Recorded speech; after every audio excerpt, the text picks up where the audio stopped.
Alright, so this is the Mexico Optimist Fields. Fields 1 and 2 here.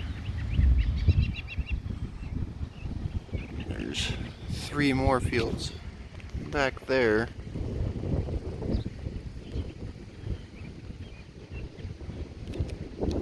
This is where we play the new sport of water baseball.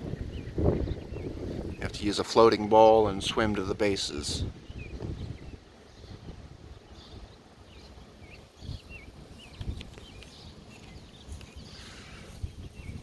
This is another regular spot that goes under quite often, and I've definitely seen this place a little bit worse, but they will not be playing ball for a few days.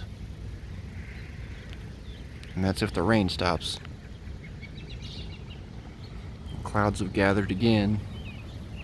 See whether or not we get poured on tonight. If we do, well, I'll have to get some more videos in the morning. See the cars passing through on Highway J, it's still open. Alright, back in the car. Go find some more.